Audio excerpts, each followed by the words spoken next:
की मिट्टी में किसी के बाप का हिंदुस्तान थोड़ी है, किसी बाप की दिल्ली थोड़ा ना। हमारी वोट लेके बैठे ना, दिल्ली देश की राजधानी, हमारे इतने है जितना सरकार का है और किसी का है। मैं आपको बता दूं, ये कानून के बारे में थोड़ा सा, मिर्जा गालिब ने कहा था कि जला जो जिस्म दिल भी जला होगा, कुरेदते हो राखे जुस्तजू क्या है, ये तरीका क्या है। एनुअली 12,500 किसान सुसाइड करते हैं according to National Crime Record Bureau. 1995 से 2015 तक 3 लाख किसानों ने सुसाइड की है। तो ये राख कुरेद रहे हैं, सुसाइड कर चुका है वो, कि राख में कुछ ना बचाओ जी मास, ये बेचने जा रहे हैं। मैं कानून के बारे में थोड़ा शॉर्ट में बता दूं। पहला कानून क्या बोलता है, एपीएमसी से बाहर किसान अपनी फसलों को बेच सकता है। इस देश में 85% किसान ऐसे हैं जिसके 5 एकड़ से कम जमीन है, 70% किसान ऐसे हैं जिसके 2 एकड़ से कम जमीन है। बोला कि प्राइस डिस्कवरी होगी, इंटरस्टेट मूवमेंट हो सकता है। आप मुझे बताओ, 2 एकड़ वाला अपनी ट्राली भर कह रहे हैं ना, पंजाब यूपी से तमिलनाडु केरला बेचने जाएगा या लंदन अमेरिका बेचने जाएगा? कौन सा लॉजिक है ये, कौन सी रैशनैलिटी है, कितना ट्रांसपोर्ट कॉस्ट होगा उसका? दूसरा कानून कॉन्ट्रैक्ट फार्मिंग के बारे में बोलता है, उसके एक सेक्शन में लिखा है क्वालिटी ग्रेड एंड स्टैंडर्ड। समझ रहे हो बात को? पहले बोला जाएगा कि चावल इतना मोटा होगा, इतना पतला होगा, ऐसा कलर होगा। समझ रहे हो, खुला आसमान है, उसके नीचे फसल पैदा होती है। बाढ़, पानी, सूखा, आंधी, तूफान सब कुछ उसको असर करता है। अब मशीन तोड़ा ना कि मशीन में से निकला बिना डिफेक्ट के निकल आएगी, ये तो वही बात होगी। सरकार बोल रही कि पानी वाला जहाज उड़ेगा, हम बोल रहे हैं सर वो तैरता है, बोला नहीं उड़ेगा, वो उड़ रहा है ना पानी वाला जहाज। ये मर रहे हैं किसान, ये बकवास कर रहे हैं। तीसरा कानून क्या बोलता है कि एसेंशियल कमोडिटी एक्ट 1955 में नेहरू जी ने पास किया था, स्टॉक लिमिट लगाई थी। आज उसको स्टॉक लिमिट हटा दी है और बोला क्या है, किसान होल्ड करेगा। किसान के बारे में किसी ने कहा कि छत टपकती है उस किसान की, लेकिन फिर भी वो बारिश की दुआ करता है। उसके सिर पे छत नहीं है, फसल के लिए कहां से लाएगा छत? कौन सा लॉजिक है ये? है कोई रैशनैलिटी? बकवास कर रहे हैं, जमीनें बेचने जा रहे हैं। मैं हरियाणा से हूँ, वहाँ पे सवाल का मुद्दा उठाते हैं। आप ये बताओ, हमारे पास जमीनें नहीं रहेंगे, पानी में डूब के मरना है क्या? पानी किसके लिए चाहिए? जमीन के लिए, खेती के लिए। आतंकवादी खालिस्तानी बोलते हैं। अगर हम आतंकवादी हैं तो आप हमारे बीच में ऐसे घूम सकते हो आतंकवादियों के बीच में? 70% देश की पॉपुलेशन एग्रीकल्चर पे डिपेंड करती है, तो 70% तो वैसे आतंकवादी हो गए। तो देशभक्त कौन है? आतंकवादी बताऊं मैं कौन है? साधु प्रज्ञा ठाकुर, जिसने 2008 में मालेगांव ब्लास्ट केस हुआ था, उसकी मेन एक्यूज है। आतंकवाद के चार्ज हैं, वो पार्लियामेंट में बैठी है। समझ रहे हो, गोडसे जिंदाबाद के नारे बताए, हमें आतंकवादी बोल रहे हैं। आतंकवादी, एक बात और बोल दूं मैं, आतंकवादी अगर हमें बोल रहे हैं तो 60 के डिकेड से पहले इंडिया फूड सिक्योरिटी में इंडिपेंडेंट नहीं था, भूखे मरते थे हम। 62 में चाइना से वार हार गए, 64 में फैमान आया, लाखों लोग मरे भूख से। जवान भी आ रहा था, किसान भी आ रहा था। लाल बहादुर शास्त्री जी ने नारा दिया, जय जवान जय किसान। 65 में ग्रीन रेवोल्यूशन आया। आज जो बफर स्टॉक के 9 में, इतनी मेहनत से हमने जमीन को सींचा था, बफर स्टॉक के 9 में खाने के लिए कम से कम होना चाहिए। 40 मिलियन टन क्या, वो दुगना हो चुका है आतंकवादियों की वजह से। देश पाला हमने, भूखे मरते थे, हमें आतंकवादी बोल रहे हैं। बीजेपी के सांसद हैं, वो कहते हैं किसान AK-47 लेके आ गए हैं। देखिए, ये सारे अनपढ़ हैं, गौमूत्र खाने वाले हैं, गोबर मूत्र खाने वाले। नत्था Singh and Prem Singh one and the same thing, सब एक से हैं। और रमेश बिदुड़ी बोल रहा है कि बड़ुए हैं, 500 रुपए खरीद के लाए हैं। पता उसको कोई बड़ुए हैं? अंधाता है देश को, बड़ुए बोल रहे हैं। शर्म करो देशवासियों, अपनी आज नहीं उठा रहे यार। मिर्जा गालिब ने कहा, देख चमन में एक तिलक के रंगों से बात बनती है। हम ही हम है तो क्या हम है, तुम ही तुम हो तो क्या तुम हो। डेमोक्रेसी क्या होती है? People's government, government of the people, by the people, for the people. आज क्या हो रहा है? उल्टा हो रहा है, government of the capitalist, by the capitalist, for the capitalist. उद्योगपतियों को जमीनें बेच रहे हैं। लेकिन जो बड़े उद्योगपति हैं, अडानी और अंबानी, वो कह रहे हैं कि इस पूरे किसान आंदोलन में हमको घसीटा गया है। हम किसानों से ना जमीन लेते हैं डायरेक्ट, ना अन्न लेते हैं। क्या कर रहे हैं? बता रूको, 1991 में LPG के थ्रू इकोनॉमी को खोला था। क्या बोला था कि बाहर का इन्वेस्टमेंट आ गया, कंपनियां आएंगी, रोजगार मिलेगा, देश की ग्रोथ होगी, इकोनॉमी ग्रोथ होगी। आज उसका नतीजा ऑक्सफैम की रिपोर्ट आती है, 1% के पास देश का 60% धन है, देश के 10% के पास देश का 90% धन है। हम कहाँ हैं? हम कारखाने लगाएंगे?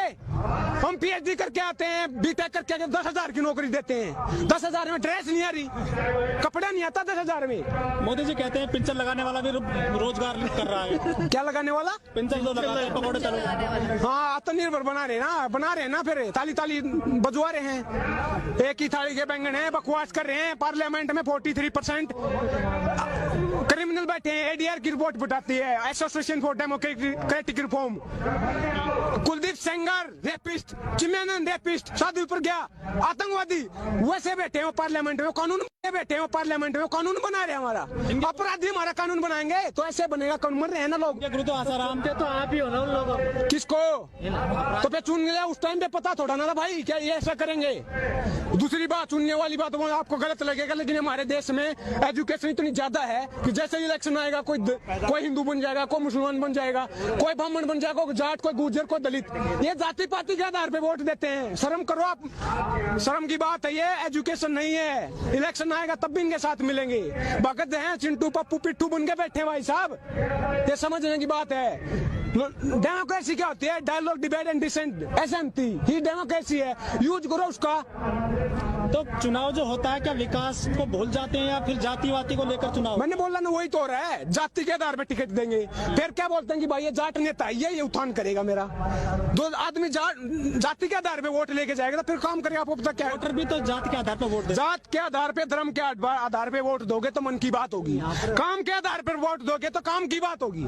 समझ रहे हो? डिवाइड एंड रूल पे बोलना चाहूंगा मैं। कुछ किसी ने, अंग्रेजों ने डिवाइड एंड रूल किया था, ये भी वही कर रहे हैं हिंदू मुसलमान मंदिर मस्जिद करके, कि बांट दिया इस धरती को। क्या चांद सितारों का होगा? नदियों के कुछ नाम लिखे, बहती धारों का क्या होगा? शिव की गंगा भी पानी, यहाँ पे जमजम भी पानी है, मुल्ला भी पिए, पंडित भी पिए, पानी का मतलब क्या होगा?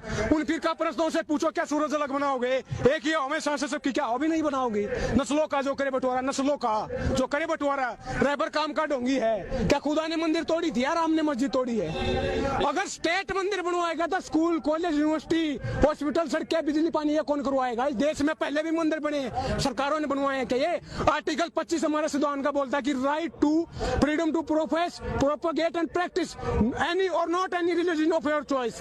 धर्म हमारा पर्सनल मैटर है, हमारा फेथ है। अपने आप चंदा इकट्ठा करके मंदिर बनवाएंगे, सरकार मंदिर बनवाएगी। स्टेट का कोई रिलीजन है क्या? तो सबसे पहले तो चंदा राष्ट्रपति जी ने दिया है। तो राष्ट्रपति क्या हमारा ही है?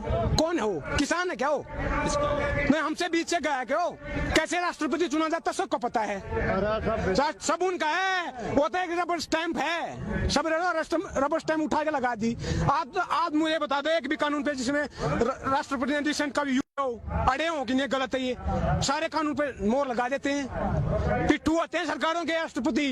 देश का पहला नागरिक, गलत बोल रहा हूँ लेकिन पिट्ठू है भाई, पिट्ठू है। तो क्या आपको लग रहा है जनता को भी सुधरना चाहिए? सुधरेगी कैसे?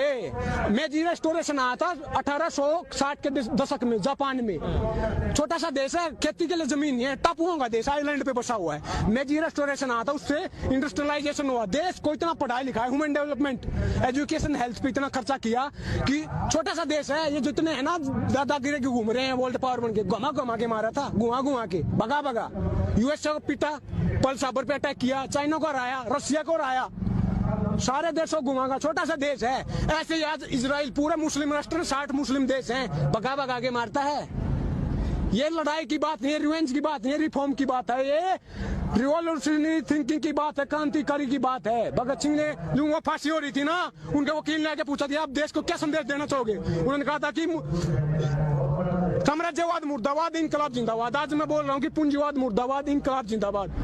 मैं क्या बोल रहा हूँ? आप काम की बात कर लो यार, मन की बात क्यों करते हो? काम की बात क्यों नहीं करते? खेती किसानी की बात क्यों नहीं करते? रोजी रोटी, कपड़ा, मकान, शिक्षा, स्वास्थ्य, बिजली, पानी, सड़कें, इसकी बात क्यों नहीं करते? आप खामी बता रहे हैं सरकार के, लेकिन जो रामदेव जी वो कहते हैं कि मोदी जी के अलावा कोई दूसरा विकल्प नहीं है देश में। अरे सलवारी बाबा, लाला बाबा, क्या बात कर रहे हो? जो सलवार सूट पहन के भाग गया वो हमारी बात करेगा? अरे बिजनेसमैन है।